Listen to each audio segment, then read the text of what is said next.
sensing this danger. This is the greatest showman! He is floating on air now! He's going to send it back. It's the Multicultural AFL Footy Show with Vanessa Gatica, Habir Singh Kang, Fuad Andrewas and George Grossios. Hello and thank you for being with us. I'm Habir Singh, standing in for Vanessa and George too, who is away this week. Welcome to the Multicultural AFL Footy Show. And our panelists tonight are Fuad Andrewas and our director, Fiv Antonio. Good evening, Habir. Good evening. Good evening, Habir. Good evening. Round 10 of the season certainly produced a couple of upsets and more thrashings, especially to the bottom two sides. Starting with last Friday night from Marvel Stadium, where Carlton continued their path up the ladder by defeating Sydney by 15 points. Saturday afternoon from Ballarat saw the Western Bulldogs put away the Gold Coast Suns by 19 points, and Geelong at the Cattery defeated Port Adelaide by 35 points. Melbourne continued their winning ways and after tight first half of footy, finally beat North Melbourne by 47 points. The Dreamtime clash between Richmond and Essendon was an entertaining contest, with the Tigers defeating a determined Essendon by 32 points. The Adelaide Crows, despite a brave performance all day until the last 5 minutes of the game, went down to the more experienced Saints by 21 points. While the GWS Giants, under a new coach regime, had the better of the West Coast Eagles by 52 points, and Hawthorn in Hobart caused the upset of the round, defeating Brisbane by 5 points. The last game of the week from Perth, Collingwood played a great game in the wet conditions as they overwhelmed Fremantle by 36 points on home territory. Starting with the Friday night clash, which I'm sure you watched intently. Your thoughts, Viv? Yeah, so it was a very good clash, I thought. Carlton did very, very well. They played a good game. I was sitting there having my birthday party dinner and I was watching the football, and I was really surprised that Carlton kicked 9 goals in that second quarter. Sydney really spoiled your birthday dinner, I suppose. Yeah, sort of. It spoiled it, but they kicked 7 goals straight. How can they do that? I don't think so. But no, yeah. But the Carlton, what they did was play a different game of football from the first quarter to the last. And in the last quarter, when it was they thought that the Swans were coming back, it was really that Carlton then turned the game around by slowing it down and only allowing the Swans to kick 1 goal, which Carlton kicked as well for the quarter. So that was a really non-event quarter. But the damage was done in that third quarter with Curnow hitting 6 goals in 1 quarter. He's just devastating. Yep. And obviously, like you said, Fiv, Curnow just scored 6 goals. That's a great performance. And I think, like, that was a game that it was still in the balance, like you said, 7 goals from Sydney straight. And that could have been different if they kicked straight in the second half. But well done, Carlton. They're now 8-2. So you can't go wrong with that. We haven't been 8-2 since something like 1994. Yeah. We keep talking about that Carlton is coming in every game as wherever they're getting a thrashing a little bit in the middle part, and then they're coming back and keeping the game in their favour. So it's been a great year for the Carlton, I suppose. If they can control it, it's good. Yeah. And Western Bulldogs, on the other hand, I think they did well too. I thought the Western Bulldogs did very well against the Gold Coast. It's Ballarat, of course. Gold Coast slowed down a bit because it's getting cold, but the Bulldogs really got out in the last quarter and really showed their wares, and they didn't suffer any injuries. Bontempelli was back at his best almost. And the Gold Coast is a bit of an enigma. They can lose games, but when they go back home, they've taken some very big scalps, and that's got to be taken into account. Everybody who goes up Carrara way is going to be worried about what's going to happen to their teams. I would say even Melbourne will get worried at that point if they have to go to Carrara. Because you don't know whether it's going to pour rain, a quagmire, or you're going to be having a nice dry day where the ball bounces through. It's all about and how they play for the day. Yep. Yeah, well, I thought Western Bulldogs had a good game, and but it's against the Gold Coast. So, Javier, you remember you went against your team a couple of weeks ago. You tipped against them, but after winning 2 games, do you think that they can top it up with another game next week? You know, like they can get a bit consistent? Well, I'm liking what I'm seeing at the moment because Gold Coast Suns keep coming on, and then to keep them away from winning, I think they did a good. Western Bulldogs did a good job. Although it was said that there's controversy sort of coming around too, but the thing that Aaron Norton was shut for a couple of halves, that's a worrying factor. But looks like they're finding their mojo a little bit back with the more cavalry coming back next week. They might be in good form now. And with the Geelong, yeah, well, Geelong. What can you say about Geelong? So it's they played Port Adelaide this week. They were very good. Last week they were horrible. Now, especially with people that were their stars, and either they're getting lazy, getting paid too much, or they're actually slowing down because they're old. Yeah, well, I think, in my opinion, it's just like Port Adelaide. They run their race. They won 4 games in a row, and to go against Port Adelaide and score a goal in every quarter in the last 3 quarters, that's not good. You know, like they're probably missing some good players. The great thing is next week, because he's played in the AFL and he's done well. So maybe next week, but who knows? Yeah, it's just sometimes it takes players 2 weeks to settle in. That's true. And the first week they might go very, very mediocre. Second week they'll come back. And I think Port Adelaide still got life in them. And they got the same side as they had last year. So why are they going so bad this year? It's all psychological. Same with, I think, West Coast. It's all psychological, yeah. Mm. Yeah, well, Port Adelaide, they did put up a fight, sort of like up to the middle.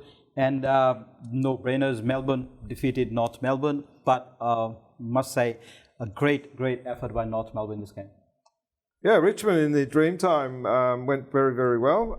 They beat Essendon, but that's given these days that Essendon is going to get beaten, and it's sad that Tip and Woody left the side for his own personal reasons. So I think Richmond, good win to Richmond.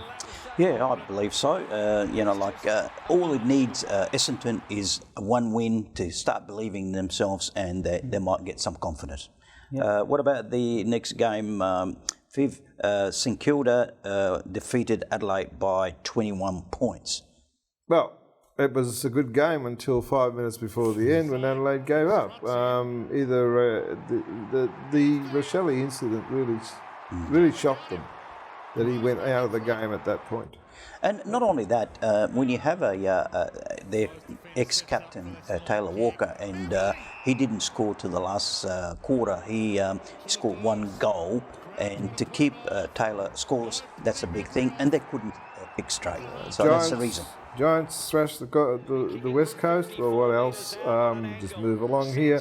Hawthorn defeated Brisbane, and that's the big one. That's the 5 points there. Hawthorn jumped them in the last quarter, and they prevailed. Is that an upset, Javier? Oh, definitely. It's a big upset, and but it's all been brewing as well. So it was a great game, and Collingwood beat Fremantle.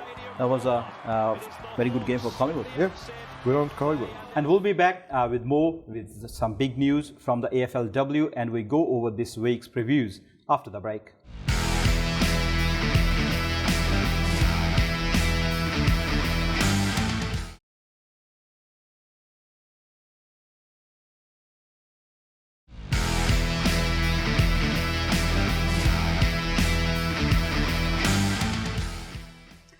Back again. Before we get into the previews, what's new at AFLW, Fawad, and the new season opening? Yeah, it's great news actually. Finally, the AFL agreed to reward the AFLW girls and women, of course, by, believe it or not, 94% pay increase. So the tier 1 went up from 40 to about $70-something thousand, and tier 4 doubled from 20 to 40. But I'd like to ask Fiv. Look, do it's you a good think? idea. One, it's now being played winter, coming into summer. Better for the girls, better for anybody playing football. And the other one is, what are you going to do to get the promotion? Why don't you put some curtain raisers of these girls' games during the finals? So people can actually see the quality that's going on there. And that's all I'm going to say. They have to put them somewhere where it's popular so they can make the whole thing work. Well, they've increased it from there's 10 games and 4 finals. So. Yeah, it's not the length of the games. It's where you display those games, where you pick up your people. And that's all I got to say about it. But it's a good idea all round. Yes, definitely. The 2021 AFLW competition has attracted total TV audience of over 5 million people. So definitely there is a lot of business interest. There's a market in yes. that. Yeah. And well, gentlemen, starting tomorrow night, Sydney at the SCG take on Richmond. Brisbane at the Gabba play the Giants with a new coach, Mark McVie. Geelong from GMHBA Stadium go head-to-head with Adelaide. A blockbuster contest in the making as Melbourne tackle Fremantle at the MCG. Back to you, Fawad. What do you think about those matches? Sydney versus Richmond. Richmond is coming from 4 games in a row, just winning, and Sydney just obviously lost last week. I probably will favour Sydney being at home as SCG, but what do you think? I don't know. I mean, there was a time in the last couple of years where Sydney didn't play well at home. They played well outside home. But I think they're going to be forced this time to defend against Richmond at their home ground. And I think they'll find it a bit difficult, but they might find a way through to win. But the next game is Brisbane against GWS. And, you never see Brisbane losing 2 games in a row, Habir. What do you think? Yeah, I believe so. Brisbane will come out stronger. And also, I'm not sure who's the coach there at the moment with GWS Giants. James Hurd had the headphone the whole game pretty much. I think Brisbane against GWS Giants at home is going to be a very interesting close game. I think it'll be more interesting and it'll probably be a little bit of a niggle and bump game than anything else. But I still think Brisbane might prevail by a couple of goals.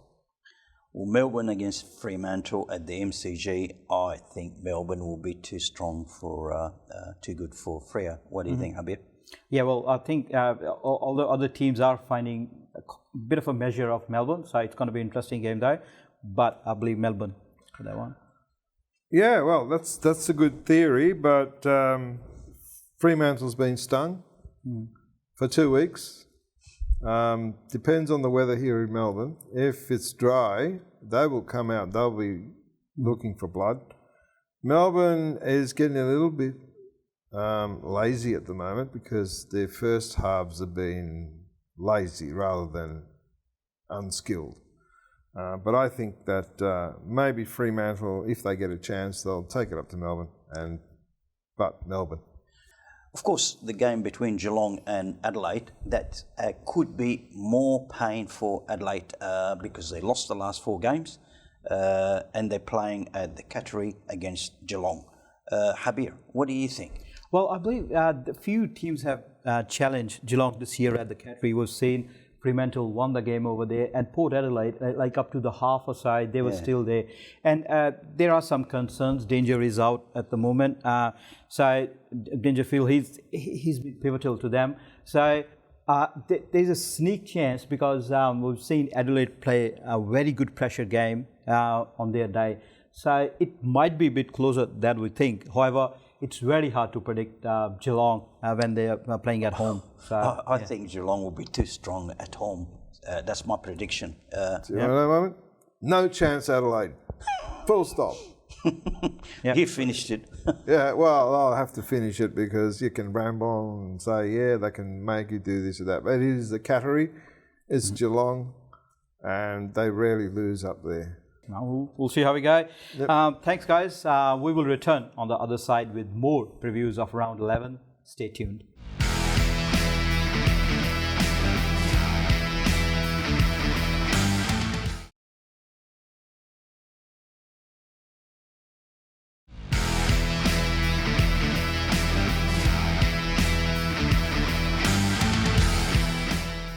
Welcome back. West Coast at home will try to lose by less than 50 points against the Western Bulldogs.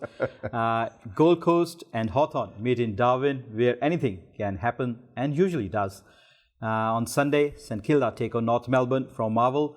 Port Adelaide and Essendon clash from the Adelaide Oval.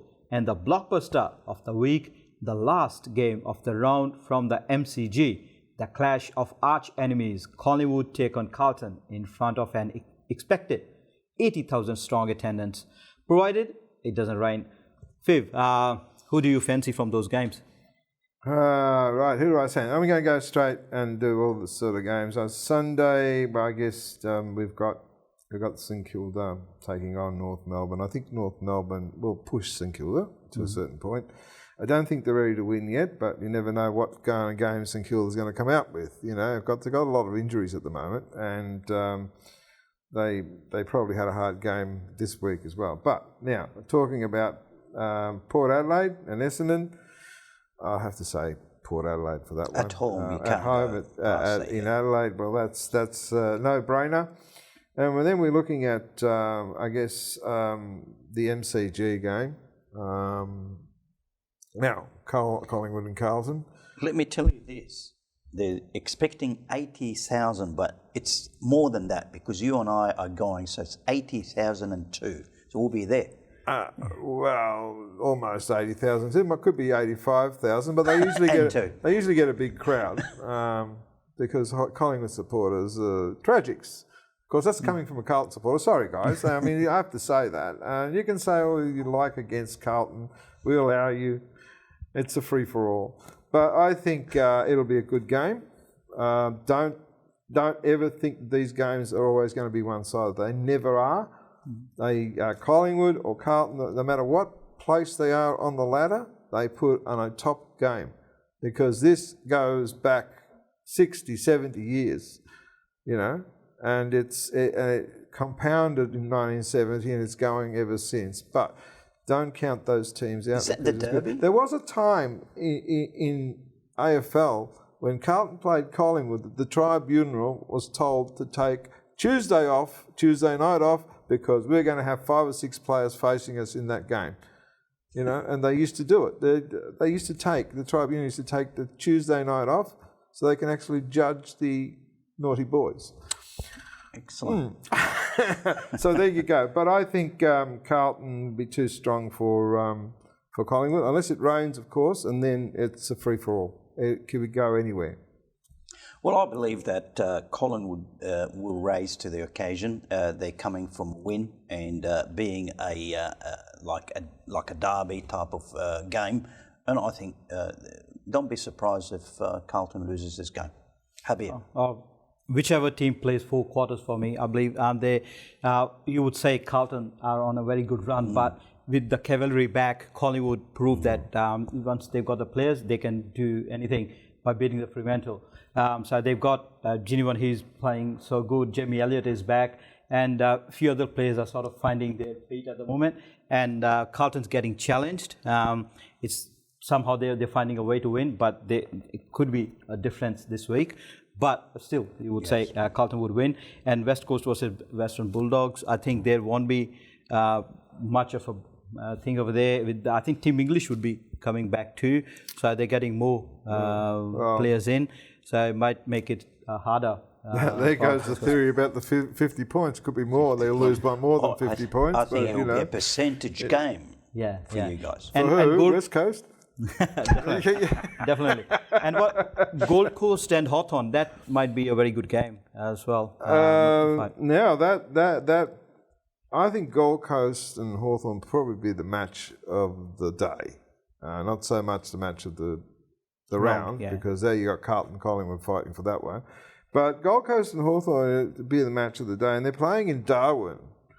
Now, that would suit Gold Coast a lot better because it is a warmer type atmosphere. But if you then throw in a bit of rain or whatever up the north end, and it's an open ground or it's windy, it could go anywhere. It can go anywhere. It depends on how the players feel. It's a long trip to take up north, and then you've got to play a game of football, and it's hot or humid, and then you go to yourself, oh, I don't want to play. I'm just gonna. It doesn't matter. I don't care what you say, Viv. I reckon Hawthorn will win.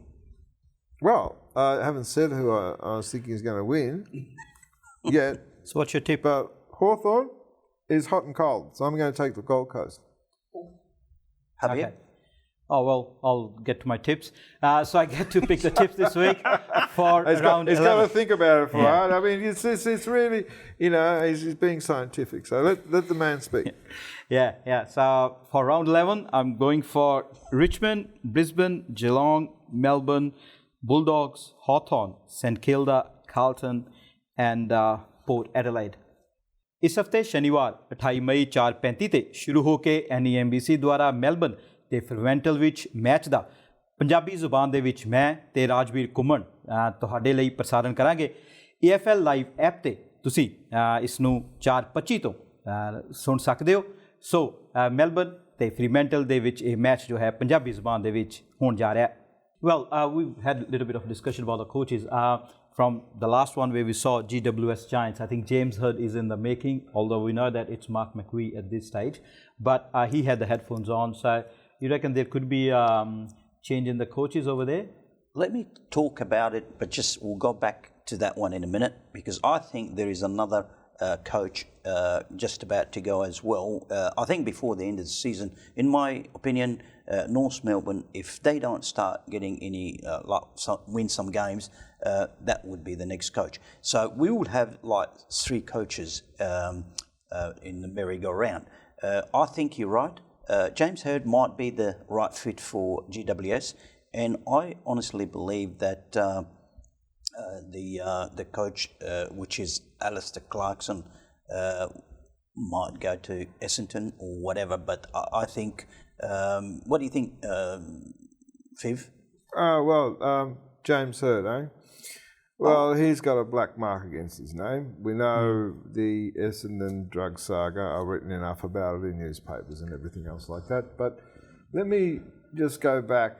I think they'll be doing the right move if they want to put James Hird in at GWS. I think Hird can go back to Essendon, and then he'll be a good coach because they like him up there, and that's what he wanted to do in the first place. But they have to forgive him, and if Essendon doesn't forgive him, I don't think GWS will. I think GWS will stick with Mark McVie. So what you're saying, he's got unfinished business at Essendon. He's probably need to go on and prove himself again because he didn't do too bad to start with. Not proving himself. It's getting to the point where, everybody knows him there. It's easier for him to start again, and Essendon needs the help. And that will get me to you, Javier. Is that means that Clarkson will be the right fit for GWS? Well, he's fit for any team. Depends which team takes him on. Okay. Well, that's our program for this week. You can also watch us in Adelaide on Channel 44 Friday evenings, on Aurora Foxtel TV at 1 p.m. Saturday, and on the NEMBC AFL YouTube.